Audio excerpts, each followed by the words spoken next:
नहीं होती, बेइज्जती होती नहीं उसकी, क्योंकि आपको पता है बेइज्जती होती क्या है? नहीं, बेइज्जती जरा तो उसको समझिएगा जरा प्लीज, नाजुक बात है। ईगो, मेरी देखें, ईगो की 1000 डेफिनेशंस और होंगी।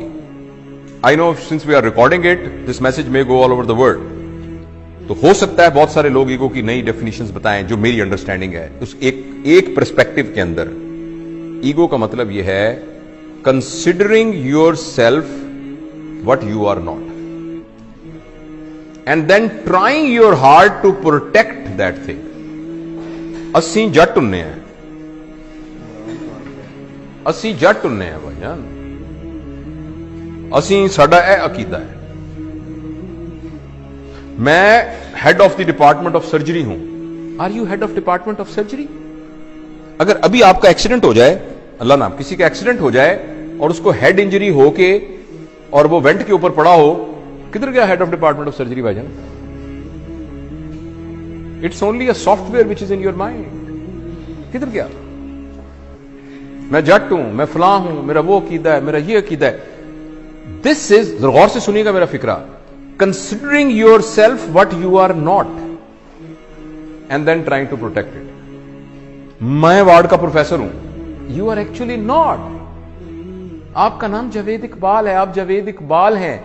आपको रिस्पॉन्सिबिलिटी दी गई है head of department of surgery की, जो कुछ अरसे के बाद आपसे ले ली जाएगी, और आपसे पहले भी एक बंदे को दी गई थी। So if I am head of department of surgery, I forget that I am Javed Iqbal. अगर मेरे head of department of surgery के ऊपर कोई हट लगा, जरा सा भी दब्बा आया, यानी यह कि मैं कमरे में आया था, उठ के खड़ा नहीं हुआ, ऐसी की तैसी इनकी जरूरत क्या हुई खड़े? इसका नाम ईगो होता है। Ego is protecting your understanding about yourself which you are not.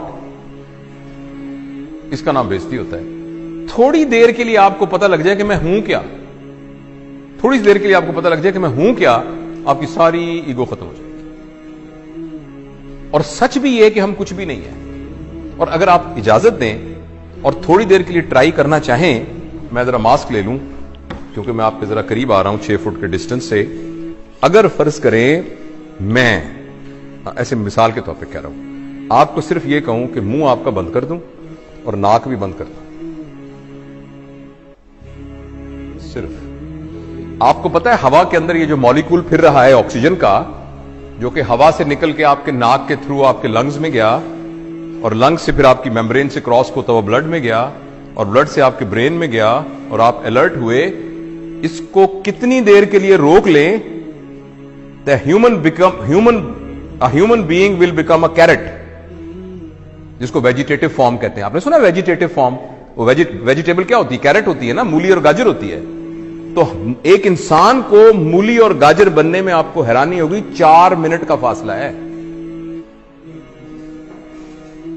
उस 4 मिनट की रस्सी के ऊपर आप कह रहे हैं मैं बड़ी शाह है, मैं बड़ा बदमाश है इलाके का, मेरी भी कोई इज्जत है, मेरी भी कोई ताकत है। क्या इज्जत है आपकी? हैसियत क्या है? वही बात समझ रहे हैं आप? मैं आपको असहाबा के वाकया में से एक वाकया सुनाता हूं।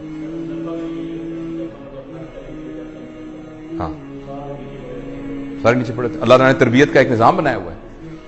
नबी करीम सल्लल्लाहु अलैहि वसल्लम के जमाने के काफी जमाने के बाद, जब लोगों के पास पैसा वैसा आ गया था, थोड़ी हुई थी, तो एक जमाने के, पता है हज़रत उस्मान का जमाना था या अली का या बकर का रज़वानुल्लाहि अलैहिम अजमईन, तो किसी बात पर एक सहाबी ने कहा मेरी भी कोई इज्जत है। तो एक सीनियर सहाबी पड़े थे, उन्होंने उनकी दाढ़ी पकड़ ली, कहने लगे तुमने क्या कहा? ये क्या कहा तुमने सुना नहीं? इज्जत तो अल्लाह और अल्लाह के नबी की, तुमने कैसे कह दिया? एक तुमने उसके हाथ काटन कांप, वो तरबियत याफ्ता लोग थे, वो टांगे कांपनी शुरू हुई। उसने कहा मुझे माफ करो, ये कैसे मेरे दिल में क्या आ गया? और हम कह रहे हैं मेरी बेइज्जती हो गई क्योंकि मैं वार्ड का असिस्टेंट प्रोफेसर हूं। राइट? जो ट्रू लीडर होता है ना, ट्रू लीडर, वो अपने आप को फॉल्स आइडेंटिफिकेशन से बचा के रखता है। वो ये कहता है कि मैं यहां का लीडर हूं, मेरी रिस्पॉन्सिबिलिटी में ये आया है, मैं ये नहीं हूं जो सही लीडर है। तो उसके अंदर ईगो नहीं होती। जब ईगो नहीं होती तो बेइज्जती नहीं होती। तो मैं अगर कोई भी उठ के खड़ा नहीं हो रहा, मैं तो अपने आप को समझ नहीं रहा इस काबिल के मेरे लिए कोई खड़ा हो, तो मैं तो महसूस भी नहीं करूंगा इस बात को, अगर मैं ये समझ रहा हूं। और अगर मैं ये समझ रहा हूं कि नहीं मेरी एक हैसियत थी, उठ के लोग खड़े हुए, तो मेरी बड़ी बेइज्जती हो जाएगी। और इस बात पर कि आप उठ के खड़े नहीं हुए, हो सकता है मैं नहीं वर्कशॉप लेता। ये तो बैच ही बड़ा अजीब है जी, उठ के खड़ा ही नहीं हुआ ऐसा।